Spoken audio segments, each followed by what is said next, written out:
Is this thing on? Hello? Just talking to it? Okay. What a joyous day, my children. The gods have smiled upon thee. The grace of the Lord shineth down. For now is the time for holy celebration. Thy will be done on earth as it is in heaven. Kingdom Hearts 3 is here! Okay, so land down the law. The following review will be mostly spoiler-free. I will not be talking about any major plot details or moments that could ruin the overall experience of the game. However, I will be talking in detail about level design, gameplay, and will be showing stuff shown in promotional materials. But don't worry, I'm not going to spill the beans into your pudding. I've beaten the game, so I know what a real spoiler is, so just relax, I'm here to tell you the business. Let's go! You know what feels good? Being able to shoot the "this game is never gonna come out" and "lol, it's gonna get delayed again" memes in the back of the head behind a dumpster, because yes, the wait for Kingdom Hearts 3 has felt borderline endless. Fans have waited 7 years for any form of major story progression while sucking on tide-overs. The game has been in development since 2013, and poor misguided folks who don't know what they're talking about keep claiming we've been waiting for a sequel to Kingdom Hearts 2 for 10 plus years. But after all of this time, it's finally here. And before we start the actual yelling, allow me to recap the unique lineage of the series and why Kingdom Hearts 3 has been so highly anticipated and probably postponed a few suicides. Wig be told, fellow gamers, titles can be very misleading. Kingdom Hearts 3 is not the third main installment in the series. It's like the 10th or 13th depending on who you talk to. They're different systems, subtitles, remasters, and remakes. Almost 17 years worth of head-spinning, gut-punching, magic-filled, wacky weird Kingdom Hearts content has actually been leading up to this. And you don't get that kind of build-up in your average video game series. The hype ain't there for nothing, y'all. Kingdom Hearts is an incredibly unique series in gaming, not just because of its concept, but because each installment has been crucial to the overarching plot. And when you got over 9 of those suckers, then you're pushing it to never been done before territory. I want y'all to think real good. Name me a game series with over 9 entries where each is crucial to the emotional character-driven plot. Not like Assassin's Creed or Zelda, where past game plot points take a backseat and you can jump in anywhere. There's plenty of those. Nah, I'm talking each entry adds to the puzzle, gives you more questions, stakes, and passionate build-up. Because the only series that I think that comes close to Kingdom Hearts is Metal Gear Solid, or maybe Ratchet & Clank and Resident Evil if you're really stretching it. But you all know how wild Metal Gear Solid's crap is. But its lineage fueled countless fans for years, making them poop their pants with anticipation for each entry. This kind of stuff is seen all the time in films and television, but games, not so much. The gaming community is just not used to series being this long while still being interconnected, and it's why disinformation, misconceptions, and garbage cheap shots have surrounded Kingdom Hearts in recent years. Also contributing to this was the unconventional marketing, branding, and original release systems of the titles. But the excited clamor and spectacle of Kingdom Hearts 3 has drawn in new eyes, curious as to what the heck the big deal is, and as a result, Kingdom Hearts 3 will be seen and experienced in a lot of different ways from a lot of different people, some totally unaware as to why it means so much. Waiting for the game drove so many fans crazy because it is supposed to be the grand final of one of the longest running game sagas ever, tying up countless story threads and bringing a series long stuck in a PlayStation 2 technical era into glorious modern HD. And that is a pretty good reason to be excited. Alrighty, now that my grandstanding is done, I always like to answer the big question first. Is Kingdom Hearts 3 good and worth the wait?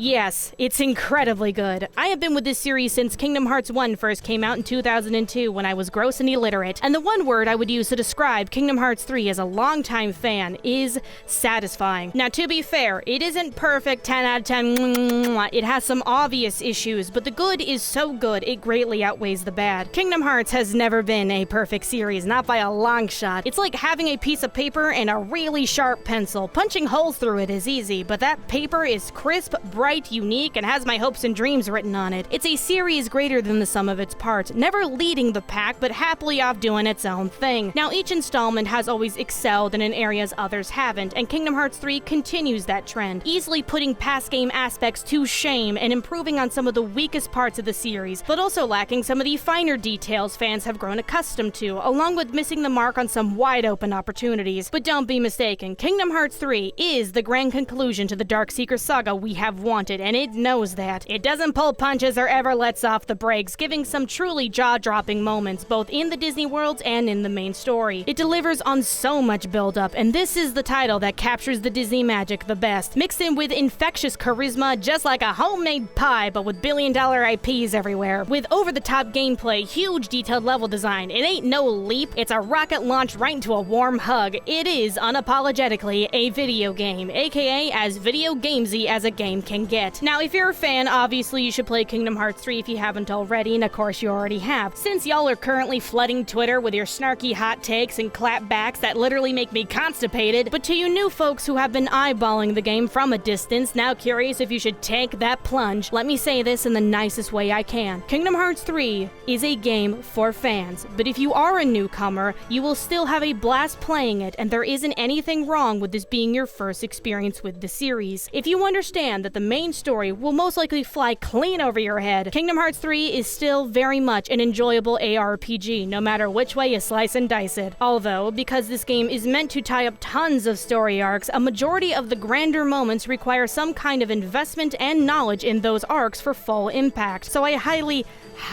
recommend you do some homework or play the past games before you jump in to get the full package thrown in your face. And just saying, the past games are really fun, it's anything but a chore. Of course, fear not, Kingdom Hearts 3 was kind of prepared for the newcomer flood, and there are basically Cliff's Notes story summary videos available for your viewing pleasure in the start menu of the game, and a basic glossary for all those terms that sound like total gibberish. But even those don't give you all the details, and this game's plot loves rewarding those details, so it's a lot better if you just know your stuff. And I'm sure you've heard the story is some mind-melting, confusing, high IQ, gigabrain kinda crap, then I'ma keep repeating this until it's parroted by every snooty gamer around. The Kingdom Hearts plot is not that confusing, it is just a lot to remember. The series is easy to slip into if you own a PlayStation 4 or can watch stuff with your eyeballs, but it is something you shouldn't body flop into the deep end with, because that water is thick, y'all. And just a fair warning now, but if this is your first Kingdom Hearts game and you go on social media complaining the plot is terrible and confusing, then congrats, you're a meme and people will make fun of you. The fans have been the first to give criticisms of the plot. Anything said now is about 8 years too late, and no one is hungry for weak sauce. Either you accept you won't know what's happening and enjoy the ride, or do some prepping and start crying like the rest of us. It's not that complicated, y'all. Not every piece of media is designed to be accessible in every entry, and this is just one of those cases. Regardless, Kingdom Hearts 3 is so pure and joyful. Even with no context, you'll get at least something out of it, I promise. And I guess while we're on the story, let's start breaking down this big boy section by section by starting with the story. As most of you all know, the plot takes place after the events of Dream Drop Distance, where Sora needs to learn the power of waking to gather lost allies to stop Xehanort and his 13 Darknesses from doing what they plan to do. Sora, Donald, and Goofy then travel to several Disney worlds in hopes of gaining the power they need while defending the worlds from dark forces. Meanwhile, King Mickey and Riku are on a mission to save Aqua from the realm of darkness, since she holds the key to Sleepy Betty Boy Ven's location. And that is your basic plot setup, folks. But of course, there are a bunch of storylines from past games that need to be addressed, and Kingdom Hearts 3 doesn't waste any time getting right into the action. Now, the plot really only bothers to recap information the characters don't know, not so much the player, since that would bloat the plot like no tomorrow. So once the cast is on the same page, it just starts knocking down dominoes and all the pieces fall into place. But if you know your Kingdom Hearts lore, the amount of loose ends that get resolved and uncovered is nuts, taking the time to acknowledge even some of the tiniest references and details of past games. Most fan favorites of the series get their time to shine, along with some amusing, heartfelt moments, packing in closure whatever it can and strapping you into a high-speed emotional roller coaster. But on the other hand, some side characters and even main characters get totally gypped, making it very frustrating when there are huge flashing gaping windows to give them a standout moment. It's to the point you wonder if Nomura just doesn't personally like some of the characters and regretted making them in the first place. It's just kinda weird. Occasionally, you'll be begging the story to finally break some of its trends, since there has been very prominent build-up for stuff to be different this time around. But alas, it slips into bad habits at the last second, and you just want to slap it a little bit. Now, there are some obvious indications Nomura has more in store for these characters later down the line, but because many people are looking to this game to go all out, it can really only be described as a letdown for the time being. But of course, it wouldn't be a Kingdom Hearts game without your trademark twists and turns, and even though Kingdom Hearts 3 is meant to resolve more than it is to expand, it still manages to bring in mysterious elements and surprises that'll make you go wide-eyed with moments of, oh my god, and oh diddly dear. The word of the day is bold, although every now and then the really bad, stinky, messy Kingdom Hearts bullshit seeps through, like the under and over explaining of certain important things and some very bizarre executed high-tense scenes that supercharge your eye roll. But most of the intriguing stuff does its job and packs that punch. But the one thing you should know, despite people thinking otherwise, no, Kingdom Hearts 3 is not the last game in the series. That has been confirmed several times by Square Enix and Nomura for years, so please spread the good word on that, thank you. Kingdom Hearts 3 is just the end of the Darkseeker saga, aka the main villain saga, and because of that, the story kicks open a huge pathway with some pre-established plot for the series to continue with a new arc, while also giving a satisfying end to the saga storyline, so keep that in mind when not everything is answered and you wonder the fate of certain characters. There is a lot going on in the story, guys, but it does manage to handle it without totally collapsing, so clap clap Nomura, my tears are on your hands. You know, I never look to Kingdom Hearts for flawless storytelling, trust me on that, but it does tug my fat heartstrings and it makes me curious for more, and I think that's what matters the most. But the thing that Kingdom Hearts 3 does better than any other Kingdom Hearts game is the charm factor. This game is full of so many cute, funny, expressive moments and interactions. The banter isn't awkward anymore, there are legitimately laugh-out-loud gags, characters' personalities are bursting at the seams, it's just so damn adorable. There are a few parts where some characters are like inches away from breaking the fourth wall, but in a clever tongue-in-cheek way so it doesn't shatter Kingdom Hearts' fragile reality. And fear not, y'all, Sassy Sora is back, and even though he's still not the brightest, his dumb moments are cute rather than hair-pullingly frustrating. Huh? No idea. What? Huh? What are you talking about? What? Who are you? What? Huh? What do you mean? What? Why are you here? What?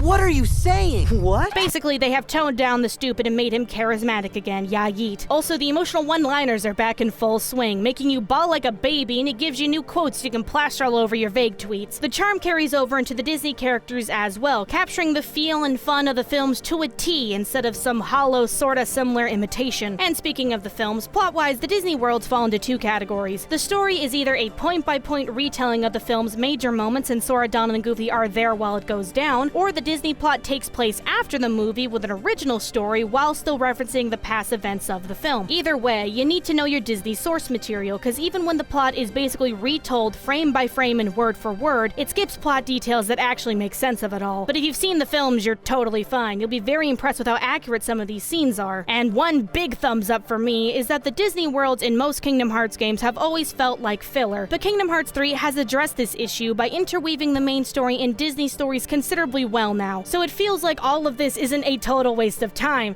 I'm looking at you, Chain of Memories. Now, pacing-wise, the game doesn't slug at all. Stuff gets going right out the gate and it's go, go, go till you reach the end. It's literally Disney plot, Disney plot, Disney plot, having things gradually fed to you, which is a drastic change from past games where you could go like 3 to 5 worlds in a row before the main story picked up again. And just like every single Kingdom Hearts game, once you're done with the Disney worlds, it's just the main story till the very end, and Kingdom Hearts 3 loads it up, so get ready for some real anime digests and cool sequences back to back. All in all, there are moments in the story that'll make you go, Oh God. What the Richard? but mostly stuff that'll make you go, and that is truly the Kingdom Hearts experience. But who cares about the story mumbo-jumbo Kingdom of Farts crap? What do you even do in this game besides lick Disney's armpits? Well, the standard Kingdom Hearts level progression and design is unchanged since Don't Fix What Ain't Broke. You start off in your tutorial world, and once you know your basics, you go from Disney World to Disney World, fight some dudes, complete some objectives, make your way from point A to B, beat some bosses, and then you move on to the next one, while always having the option to come back later for goodies. Now, every Kingdom Hearts game has approached this a little differently, but Kingdom Hearts 3's progression handles almost identically to Dream Drop Distance, without the dropping, thank God. But you go through the world one time, do what you gotta do, and then you move on. There ain't no second visit or anything like in Kingdom Hearts 2, and while there isn't as many worlds as Kingdom Hearts 2, the game makes up for it by making each Disney world you visit huge. You could shove at least 4 worlds from KH2 into one Kingdom Hearts 3 world. There is no contest with this. Kingdom Hearts 3 has the best Disney levels in the series, bar none, no debate, shut down, the truth is chunky. You go back and play any past game now and it'll feel gross with how amazing these worlds are. Each level is packed full of unique objectives, mechanics, and mini-games, utilizing the new scale for fun traversal, beautiful scenery, open-ended exploration, and over-the-top extra battles. The worlds are so full of detail it is criminal, making making them more interactable than ever, and NPCs, oh my god, we have NPCs now! Keep in mind, we've been stuck in a PlayStation 2 hardware limit since forever. But oh my gosh, areas actually feel like people live here, praise be to God! Oh, they're everywhere! Just look at them! Now, personally, I felt like some worlds were more fun than others when it came to objectives and scale. One in particular feels like a game within a game, but even at its most dull, the worlds never fail to deliver variety. Now, there are about 3 little mandatory events or mini-missions or whatever that I would describe as boring, but nothing that is frustrating or that reaches the level of mind-numbingly painful like some of the stuff in past games. Weirdly enough, the biggest issue I have with the worlds is that now that they are so big, both vertically and horizontally, getting lost is a lot more common, and while you can get mini-maps, there is no option to make them bigger to help navigate the areas. Granted, it is nothing compared to Kingdom Hearts' one double eye patch lack of direction, since the game keeps you updated on what you're supposed to do, but oh boy, getting turned around can feel daunting sometimes. Now, because of the hefty average world size, it does put a glaring spotlight on 2 worlds in particular that just feel incredibly small in comparison, even by past game standards, and it's not that big of an issue since they are just pit stop worlds, but it feels kinda weird, not gonna lie. Makes you wonder why they even bothered to put one of them in, because it just seems so phoned in, you feel. And for those who want to know, the average playtime can range from 25 to 40 hours for the main story, depending on if you're rushing. And just an FYI, the Eurogamer and Geek.com articles that stated the game was 50 to 80 hours last year was never confirmed by Square, and it was just someone guessing on a hunch, aka it wasn't true. Gaming journalism is bad! But seriously, the length is slightly longer of that of some of the bigger installments. The difference is that stuff doesn't feel nearly as padded as past games, cause oh lord, does Kingdom Hearts know how to pack some pad, let me tell ya. Nah, y'all, Kingdom Hearts 3 Adventure feels streamlined, focused, and dense. It knows it's gotta deliver that closure and gives you fun Disney worlds to play in, and it wastes no time. And who could feel like they're wasting time when you have flying pretty boys and glitter injected into your veins, because the combat of Kingdom Hearts 3 is what keeps the magic alive. Literally.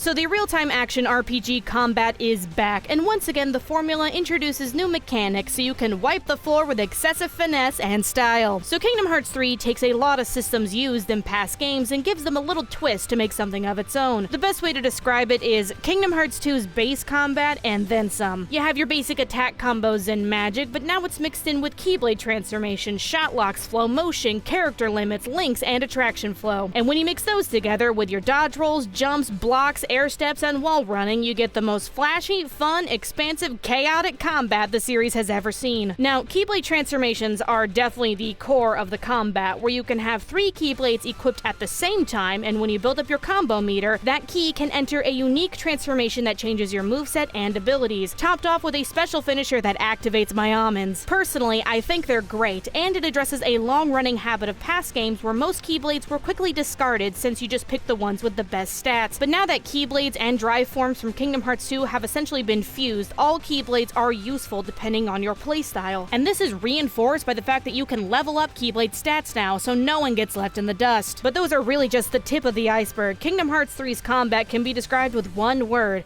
options. Lots and lots of options. I really can't break down all the mechanics or else we're gonna be here all day, but just know you'll want to use everything the gameplay gives you, even if it is overwhelming at times. But I can say the most over-the-top combat aspect is also probably the most controversial, and that is attraction flow, where you literally summon a Disney park ride to beat things up with, and while they make quick work of anything and are a pure joy to look at, they are also the most dull to control and can break the flow and tone of some battles. Also, they're kind of just thrown at you all at once and aren't really introduced in a well-paced manner, which I feel like if they were given to you gradually throughout the whole game in special events, it could have made certain battles more memorable, but it's whatever, I digress, that's just me. Granted, the best part about the combat is that you are not forced to use any situation commands if you don't want to, and you can even pick and choose which ones you want on the fly. Options for days, y'all. You can stack that shit or put it in the trash, it's really up to you. Now, I'm sure some of y'all have been kept up at night dreading the cursed word floaty, but please don't worry. Yes, Kingdom Hearts 3 is made by the same team that created Birth by Sleep and Dream Drop Distance, and the stiffness and weight issues of those titles is a very heavy burden to people, I understand that. But you can sleep easy, y'all, because Kingdom Hearts 3 is very, very close to the weight and snappiness of Kingdom Hearts 2's combat, since that's like the holy standard. Mind you, it is not totally on the money, but there are some extra abilities and movement tech added that make Kingdom Hearts 3 feel more fluid in some cases, like guarding and using items in midair, magic being interactive interactable and having useful maneuvers out the gate. So hooray, the gameplay is fun, woohoo. But some folks have fun when they're getting their teeth knocked in, and the difficulty might leave something to be desired. So point blank, if you are a seasoned Kingdom Hearts veteran, KH3 on standard difficulty does feel too easy, and Proud ain't much tougher. Because the combat is really designed for horde control, since the hardware allows for more enemies and you have so many mechanics at your disposal, the damage numbers seem a little high, and if you know your Kingdom Hearts basics, you'll just fly through the game. Now, for you newcomers, the combat will feel just right because you'll be learning everything from scratch, because it can take a while to get into the groove and to remember all the bells and whistles, so there's that. But definitely a big thing KH3 is lacking is a critical mode. Yes, beginner, standard, and proud are all we got for now. Why critical is not there, I have no idea. But if you are itching for a spanking, 0 XP does make a return and is available in all difficulties this time around, so you can access level 1 runs no problem. So it's not like the game doesn't have any bite whatsoever, all you gotta do is press the button. Real talk though, even when the game is easy, it is still so fun to play. I personally think the variety and presentation of the combat is great, even when it gets a little too over the top and messy. But there is a brand new type of nuance and control that many people will have fun exploring. One thing I am going to miss though is the reaction command system from Kingdom Hearts 2. While Kingdom Hearts 3 has its own type of ta-da mechanics with situation commands, the reaction commands helped make each fight feel unique, since you would have special animations and finishers attached to areas and enemies. There are some great boss battles in KH3, and a few even have their own baby forms of reaction commands, but without a prevalent, consistent system throwing some spice in all the time, the feelings of most fights stays the same. Although there is something very cathartic about beating darkness reincarnated with magic yo-yos. It never gets old, guys.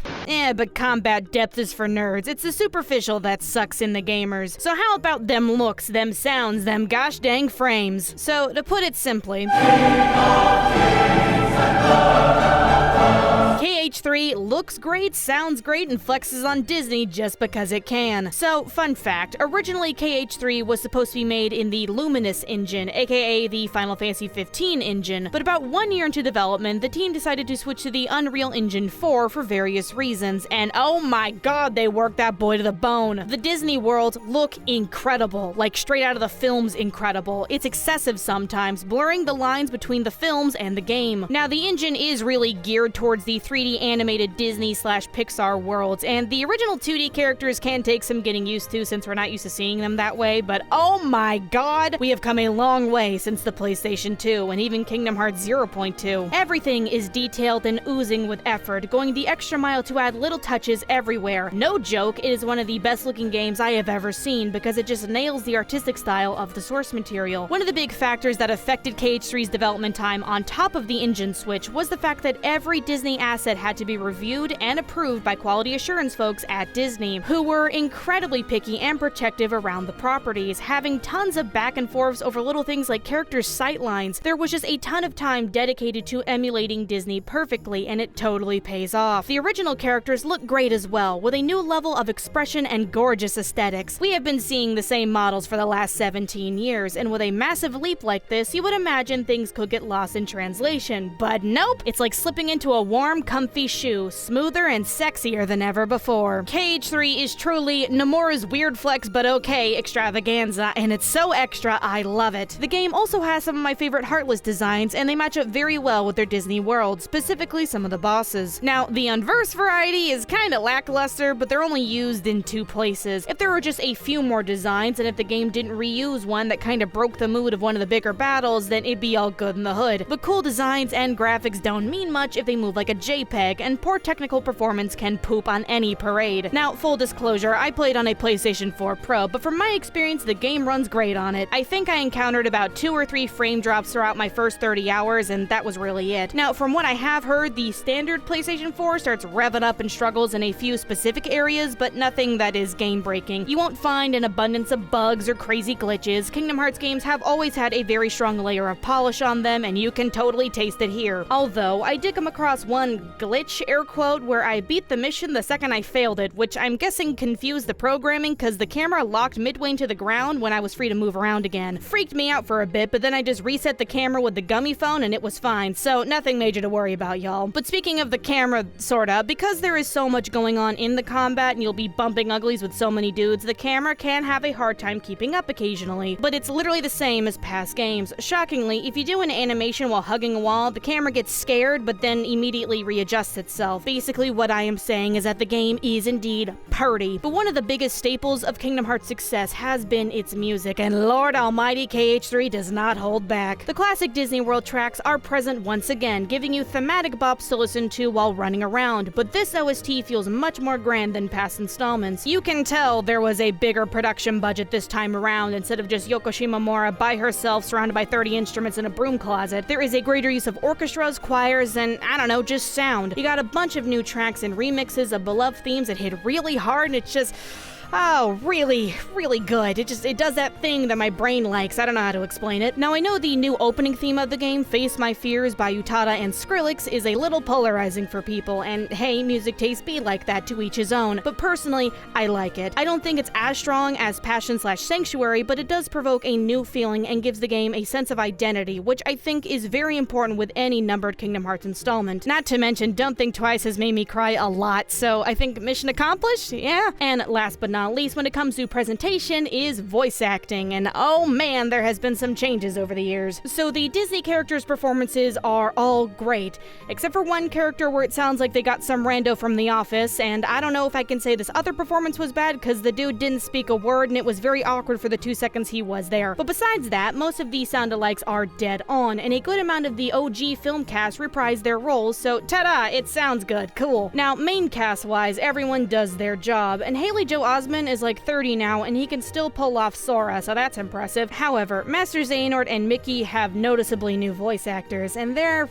fine, I guess. Mickey takes some getting used to, that's for sure, and Leonard Nimoy had such an iconic voice, it's really hard to replace, but the new guy sounds like an evil old man, so there's that. It's just nothing that would make your ears bleed and beg for mercy. So what can I say? The game looks great, sounds great, and it's got a big old bun seal of approval. Heck yeah. Okay, so now that I've covered the main aspects of the game, I'm gonna just start digging into whatever, the extras, the little touches, and stuff worth mentioning. So let's get this out of the way. Definitely the biggest elephant in the room with Kingdom Hearts 3 is the Final Fantasy characters. Spoilers, there aren't any. Well, except for the Moogles, but they don't really count at this point. So, prior to the game's release, Nomura was dropping fat hints that Kingdom Hearts 3 wouldn't have any Final Fantasy characters since he wanted to focus more on the original cast, and he didn't feel like Final Fantasy cameos were really necessary. Although he also expressed he may have been wrong about that after constantly being asked about who's gonna be in the game, whoops-a-daisy. Now, personally, I am not super torn up about them not being around since the series has been gradually weaning them out, but not having Sephiroth kick my ass in with Cloud learning to change his diaper in a numbered installment feels odd, and they are the only Final Fantasy characters I would deem necessary. Also, I was holding my neck up for a Zack Fair appearance in Olympus again, but we can't always get what we want. It's fine. It's fine. Now, the quality of Kingdom Hearts games do not rely on the amount of Final Fantasy cameos, but it was an aspect that added a little something special, and without them in a game this big, it makes certain things feel a little hollow considering the circumstances, even if their absence was forewarned. Moving on though. Now, the Gummy Ship has always been a weird pickle in people's ice cream, but I am happy to report KH3's Gummy Ship is the best in the series for 2 reasons. It's got cool stuff to do, and you're not forced to do most of it. There are about 3 to 4 mandatory fights you gotta do to get through the story, and that's it. If you feel like just booking it to the next world with no fuss, you're free to do so. Now, the combat and ship creator are very similar to Kingdom Hearts 2 with some nice nuanced improvements, but now you have wide open space to explore with random encounters, bosses, and treasures to collect that actually help you out in real combat. It's just a very fun, elaborate minigame that actually makes space feel like space. It's like seeing your cousin who's been sniffing glue for years finally graduate college. Took them a while, but now they have reached their full potential. And another minigame mechanic thing that is beyond fun and adorable is cooking with Little Chef. So if you collect the right ingredients around the world, you can do a variety of cooking minigames to create dishes to give you long-lasting buffs. There really isn't much to say about it other than that it's cute and useful. Even though the game doesn't present much of a challenge on the standard difficulty, making the buff part kind of overkill, on level 1 playthroughs they really do make a difference, and it's a great use of Ratatouille in my opinion. It's a special touch to Kingdom Hearts 3, and I say it is a success. Now, if only Donald and Goofy could shut up about seeing ingredients every 5 feet, then we'd be totally cool. This might be a good spot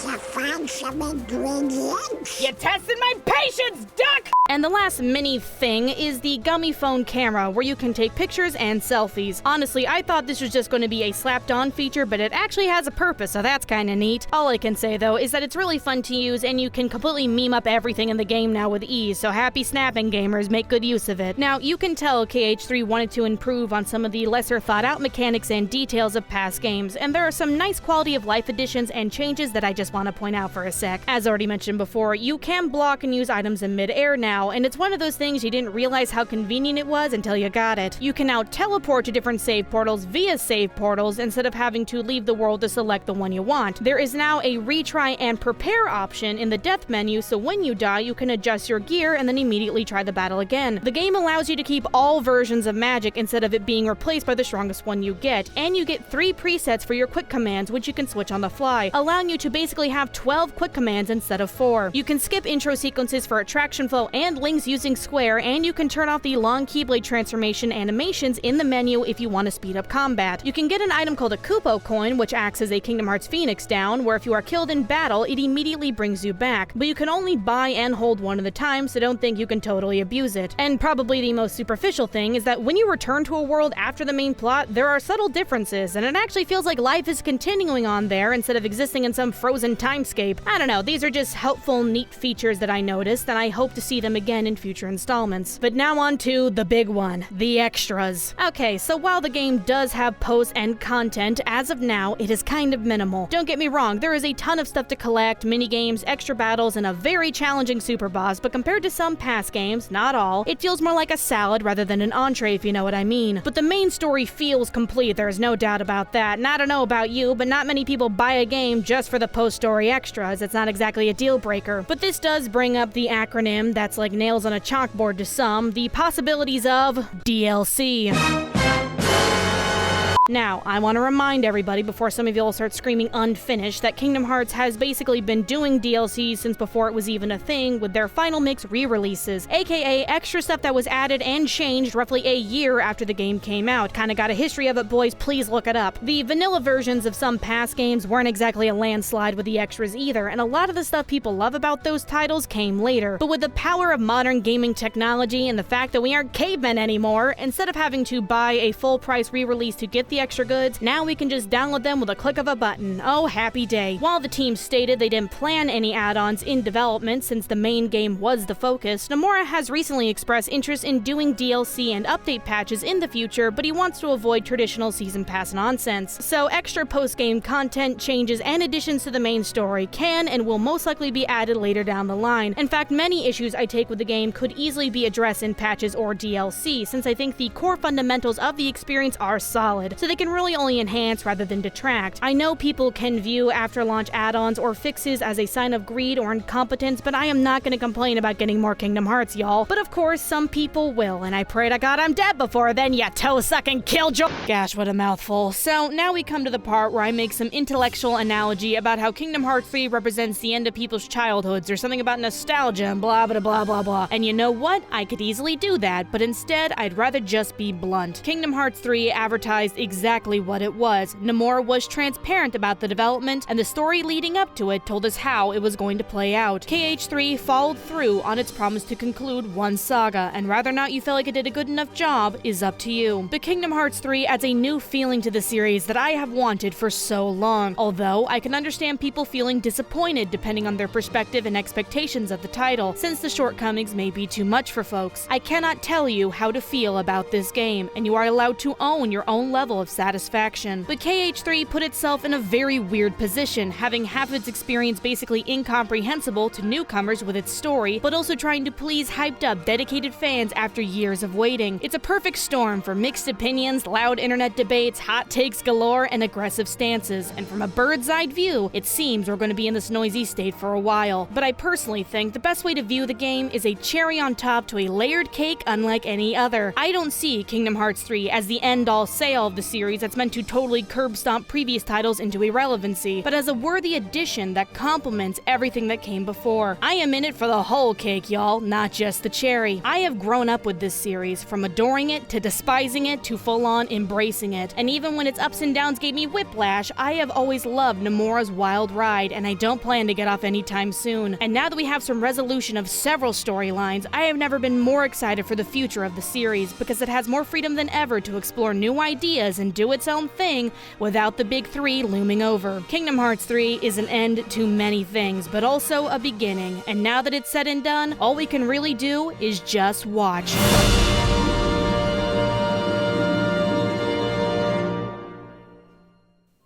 Oh Lord, talk about some overdue thank yous. I want to give a big shout out to the amazing, lovely people that have been sending me stuff in my P.O. box over the last few months. I am so sorry I have not had a chance to thank you guys in a video.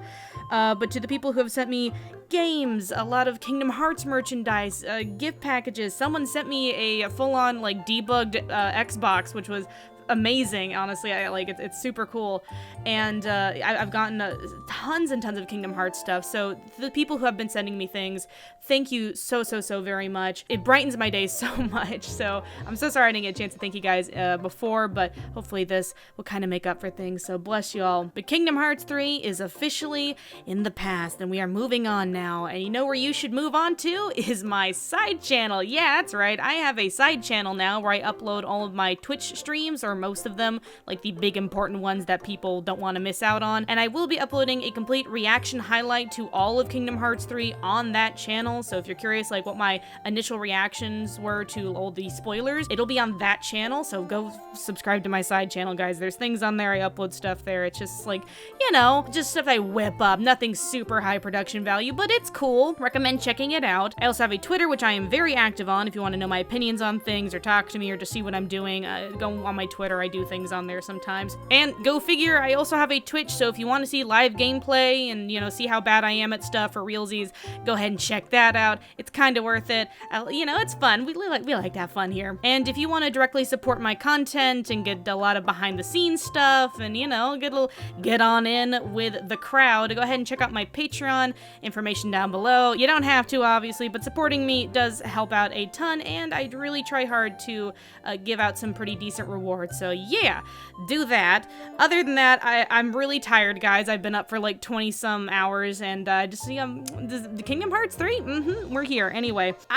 We're wrapping this up. All right, get the heck out of here, guys. Toodles.